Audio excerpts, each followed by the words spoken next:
நாடு முழுக்க கிளீன் பண்ண பத்தி மட்டும் தான் பேச்சு. சரி, இந்த ஜிஎஸ்டி பிரச்சனை வந்துருச்சு. நம்ம ஒரு நாளைக்கு காலையில இருந்து நைட் வரைக்கும் எவ்வளவு ஜிஎஸ்டி கட்டுவோம் அப்படின்னு யோசிச்சு பார்த்தேன். எதுக்கு யோசிச்சு பார்த்துக்கிட்டு ஒரு லிஸ்டாவே போட்டுடலான்னு முடிவு பண்ணிட்டேன். காலையில எந்திரிச்சதும் ஒரு மனுஷன் எங்க போவான்? சம்பவ இடத்துக்கு தான், அதாங்க பாத்ரூமுக்கு தான் போவான். நானும் உள்ள போய் டூத் பேஸ்ட் எடுத்து பார்த்தேன்.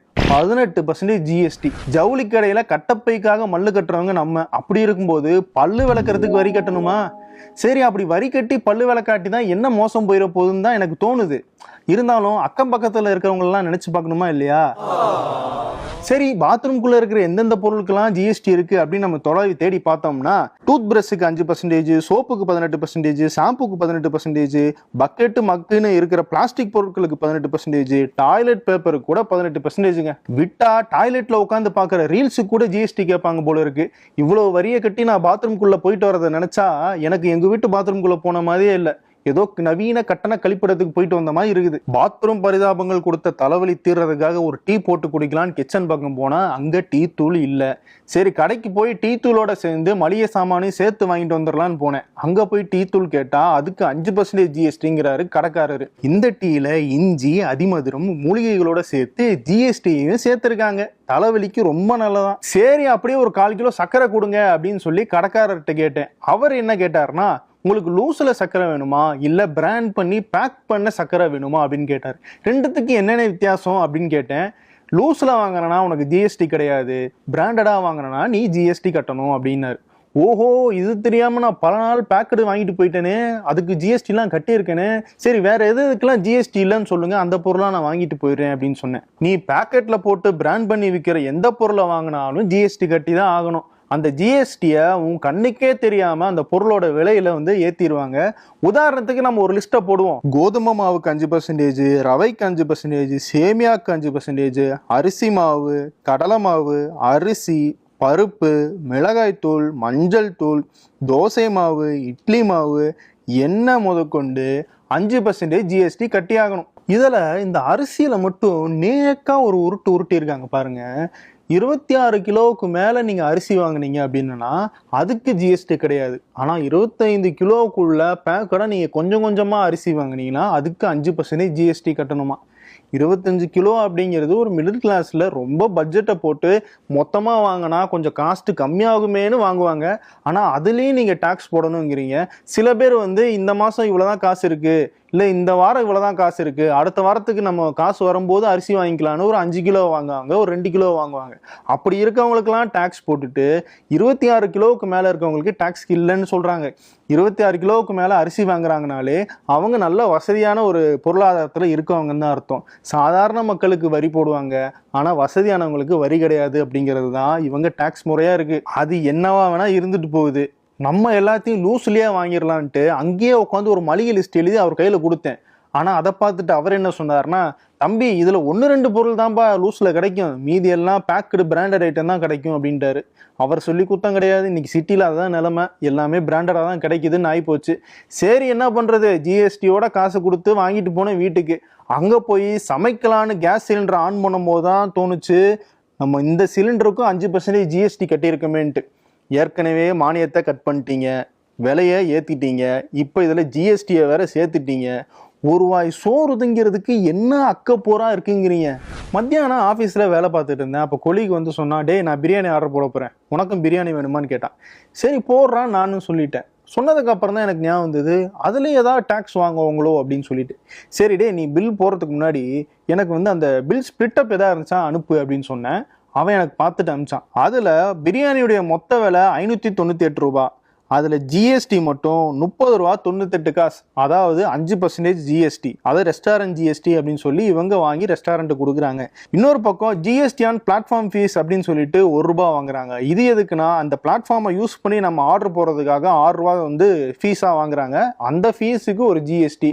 ஆக மொத்தம் கிட்டத்தட்ட கூட்டி கழிச்சு பார்த்தா 32 ரூபா ஜிஎஸ்டி டாக்ஸ் மட்டும் கட்டணும். ஒரு பிரியாணி சாப்பிட ஆசைப்பட்டது குத்தமா அப்படிங்கிற மாதிரி ஆயிப்போச்சு எனக்கு. சாயங்காலம் டீ பிரேக்கு. சரி, பக்கத்தில் இருக்கிற பேக்கரியில் போய் ஒரு ஸ்நாக்ஸ் சாப்பிட்டு வரலாம் அப்படின்னு சொல்லிட்டு போனோம். அங்கே எங்களுக்கு முன்னாடி ஒருத்தர் பன்னுக்கு ஜிஎஸ்டி கிடையாது, அதில் க்ரீம் வச்சா ஜிஎஸ்டியா அப்படின்னு சொல்லி நியாயம் கேட்டு சண்டை போட்டுட்டு இருந்தார். அவர் சொல்றதுல நியாயம் இருக்குதானுங்களே அப்படின்னு சொல்லி கடைக்காரர்கிட்ட நானும் கேட்டேன். என்ன வம்ப விலைக்கு வாங்க வந்திருக்கீங்களா அப்படின்னு ஒரு கேள்வி கேட்டாங்க பாருங்க. சரி, நம்ம யார் வம்பு தும்புக்கும் போறது கிடையாது, நம்ம உண்டு நம்ம வேலை உண்டுன்னு இருக்கோம் அப்படின்னு சொல்லிட்டு க்ரீம் பண்ணு வாங்கினா தானே பிரச்சனை, சரி எனக்கு ஒரு பிஸ்கட் பாக்கெட் கொடுங்க அப்படின்னு.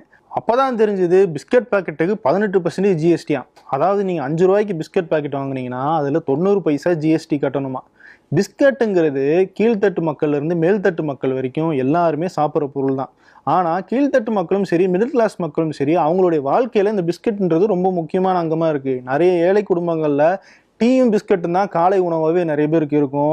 இன்னும் நிறைய மிடில் கிளாஸ் ஃபேமிலிஸில் குழந்தைகளுக்கு பிஸ்கட்டை உணவாக கூட கொடுத்துட்டு இருக்காங்க அங்கங்கே. ஸோ அப்படி இருக்கும்போது அந்த பிஸ்கட்லேயும் நீங்கள் வந்து ஜிஎஸ்டி போடுறீங்க. அது போக வெள்ளம் போன்ற பேரிடர்லாம் வருதுன்னு வைங்களேன், அவங்களுக்கு மக்கள் உதவி பண்ணுறதுக்காக போவாங்க. அப்போ என்ன கொடுப்பாங்க? ஒரு பிஸ்கட் தான் கொடுப்பாங்க. அந்த இடத்துல உணவு கொடுக்க முடியாது.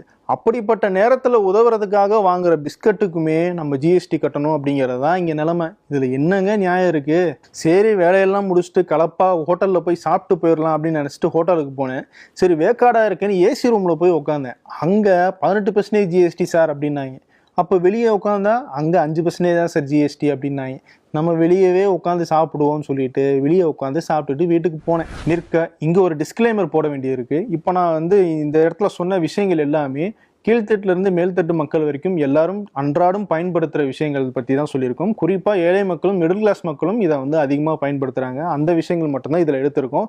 ஸோ அதனால் வந்து நீங்கள் ஏன் இந்த ஹோட்டலில் போய் சாப்பிட்றீங்க, நீங்கள் ஏன் ஆர்டர் போட்டு சாப்பிட்றீங்க அப்படின்ற வாதம் வந்து இந்த இடத்துல சரி வராது. எல்லாருக்கும் பொதுவாக இருக்கணும் தான் இந்த எக்ஸாம்பிள்ஸை நம்ம இங்கே சொல்லியிருக்கோம். இப்போ இந்த வீடியோ மூலமாக நீங்கள் என்ன சொல்ல வரீங்க? டேக்ஸே கூடாதுங்கிறீங்களா அப்படின்னு கேட்குறீங்க. கண்டிப்பாக கிடையாது. டேக்ஸ்னால தான் ஒரு நாடு இயங்கும் அப்படிங்கிறதுல எந்த மாற்று கருத்துமே கிடையாது. ஆனால் இவ்வளோ டாக்ஸ் வாங்குற நீங்கள் திரும்பி இந்த மக்களுக்கு என்ன செய்கிறீங்க அப்படிங்கிறது தான் இங்கே இருக்கிற கேள்வி. ஐரோப்பாவில் 40% டேக்ஸை மக்கள்கிட்ட இருந்து வாங்குறாங்க. ஆனால் அதுக்கு பதிலாக அந்த அரசாங்கம் அவங்களுடைய கல்வி, சுகாதாரம் போன்ற அடிப்படை தேவைகளை செஞ்சு கொடுத்துட்றாங்க. ஆனால் இங்கே எல்லாத்துக்குமே டேக்ஸ் கட்டுறோம். டேக்ஸ் கட்டினதுக்கு அப்புறமும் எங்கள் தேவைகளை நாங்களே பார்த்துக்கணும் அப்படிங்கிற நிலைமை தான் இங்கே நீடிச்சுக்கிட்டு இருக்கு. இவ்வளவு டேக்ஸ் கட்டுறோம், அதில் என்ன பண்ணுறீங்க அப்படின்னு நாங்கள் கேள்வி கேட்டால், அந்த டேக்ஸில் தான் உங்களுக்கு நாங்கள் ரோடு போட்டு தரோம் அப்படின்னு சொல்கிறீங்க. சரி, ரோடு போடுறீங்க வச்சுக்கோங்க, அது நல்ல ரோடா கெட்ட ரோடான்ற விவாதம் தனி, அதுக்கு நான் வந்து வரலை. ரோடு போடுறீங்க ரைட்டு, அந்த ரோடு போட்டதுக்கு அப்புறமும் நாங்கள் எதுக்கு வந்து உங்களுக்கு டோல்கேட்டு கட்டணும்? புரியவே இல்லையே. எங்கள் வரி பணத்தில் ரோடு போடுறீங்க, அந்த ரோட்டில் நாங்கள் போகிறதுக்கு ஒரு டோல்கேட்டு காசை வேற கேட்குறீங்க. இது என்ன லாஜிக்கு? அது மட்டும் கிடையாது, இவ்வளவு வரி வாங்குறீங்க, ஆனால் வெள்ளம் போன்ற பேரிடர் ஏதாவது வந்துச்சுன்னா அந்த நேரத்தில் எங்களை கண்டுக்கவே மாட்டுறீங்க, நிதியும் கொடுக்க மாட்டுறீங்க. அது மட்டும் கிடையாது, மாநில அரசுகள் அந்தந்த மாநில மக்களுக்கு வந்து எலக்ட்ரிசிட்டியில் கரண்ட்டில் வந்து ஏதாவது ஆஃபர் கொடுக்குறாங்க, 100 யூனிட் ஃப்ரீ அப்படின்னு சொல்கிறாங்களா, அதையும் கொடுக்கக்கூடாதுன்றீங்க, மானியமும் கொடுக்கக்கூடாதுன்றீங்க, விலையையும் ஏற்றணும்னு சொல்கிறீங்க. இது போக கல்விக்கடன் ஒன்று கொடுக்குறீங்க. கல்விக்கடன் அப்படிங்கிறது எதுக்காக கொடுக்குறீங்க? இது நாட்டினுடைய இளைஞர்கள் படித்து முன்னேறி வந்தாதான் நாடு நல்லா இருக்கும், அவங்க தான் இந்தியாவினுடைய எதிர்காலம் அப்படின்னு சொல்லி நல்லா தான் பேசுகிறீங்க. ஆனால் கல்விக்கடனுக்கு வாங்குற இன்ட்ரெஸ்ட்டு 11%க்கு மேலே. இன்னொரு பக்கம் பெரிய பெரிய நிறுவனங்களுக்கு கடனை தள்ளுபடி பண்ணிக்கிட்டு இருக்கீங்க. நல்லா யோசிச்சு பாருங்க, படிச்சு முடிச்சு வேலைக்கு போற ஒருத்தன் அவனால எப்படி 8,000 10,000 சொல்லிட்டு முதல்ல இஎம்ஐ கட்ட முடியும்? கல்வி அப்படிங்கிறது உண்மையாவே இந்தியாவின் வளர்ச்சிக்காக நீங்க கொடுக்குறீங்க அப்படின்னா 3லேருந்து 5%க்குள்ள இன்ட்ரெஸ்ட் ரேட் வச்சிங்கனாலே போதுமானதாக இருக்கும். ஆனா நீங்க கல்வியுமே வியாபாரமா பாக்குறீங்க. வியாபாரம் பண்றவங்க கிட்ட பணத்தை தூக்கி கொடுத்துடுறீங்க. நீங்க பேங்க்ல கொடுத்துட்டு இருந்த முதலீடுக்கெல்லாம் வட்டியை குறைச்சிட்டீங்க. சரி, நாங்க சந்தையில போய் முதலீடு பண்ணி லாபம் சம்பாதிச்சா அந்த லாபத்துக்கும் ஒரு டாக்ஸை போடுறீங்க.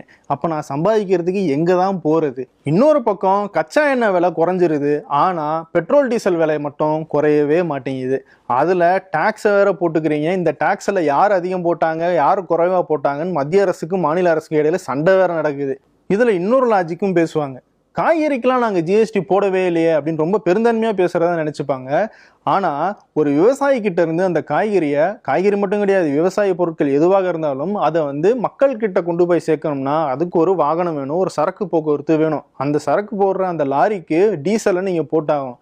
டீசல் விலை இவ்வளோ உயரமாக இருக்கும்போது எப்படி காய்கறி விலை குறையும்? மக்கள் கைக்கு வரும்போது காய்கறி விலை அதிகமாக தான் இருக்குது. இதில் நீங்கள் ஜிஎஸ்டி போட்டால் என்ன, போடாட்டி என்ன? இங்கே கோடியில் சம்பாதிக்கிறவங்களும் டாக்ஸ் கட்டுறாங்க, லட்சங்களில் சம்பாதிக்கிறவங்களும் டாக்ஸ் கட்டுறாங்க, சில ஆயிரங்கள் சம்பாதிக்கிறவங்களும் டாக்ஸ் கட்டுறாங்க, தினக்கூலிக்கு போகிறவங்களும் டாக்ஸ் கட்டுறாங்க. ஆனால் இவங்க மத்தியில் இருக்கிற வளர்ச்சி அப்படிங்கிறது ஒரே மாதிரியாக இருக்கா அப்படின்னா அது பெரிய கேள்விதான். சமீபத்தில் ஆக்ஸ்ஃபாம் அப்படிங்கிற ஒரு அமைப்பு வெளியிட்ட அறிக்கையில் அதை நம்ம தெரிஞ்சுக்க முடியும். இந்தியாவில் இருக்கிற டாப் 1% பணக்காரங்க கிட்ட நாட்டில் இருக்கிற 40% சொத்து குவிஞ்சு கிடக்குது. அதே நேரம் அடித்தட்டு மக்கள் கிட்ட வெறும் 3% சொத்துகள் மட்டும்தான் இருக்கு. அடித்தட்டில் இருக்கிற 50% மக்களுடைய ஜிஎஸ்டி பங்களிப்பு 64%. ஆனா டாப் 10% பணக்காரர்களுடைய ஜிஎஸ்டி பங்களிப்பு வெறும் 3%. இப்போ சொல்லுங்க, இங்க பணக்காரர்களுக்கும் ஏழைகளுக்குமான இடைவெளி அப்படிங்கிறது அதிகரிச்சுக்கிட்டு இருக்கா இல்லையா? ஒவ்வொரு மாசமும் ஜிஎஸ்டி வசூலாகிற அளவு அதிகரிச்சுக்கிட்டே இருக்கு. கிட்டத்தட்ட 2 லட்சம் கோடியை தாண்டுது ஜிஎஸ்டி வசூல்.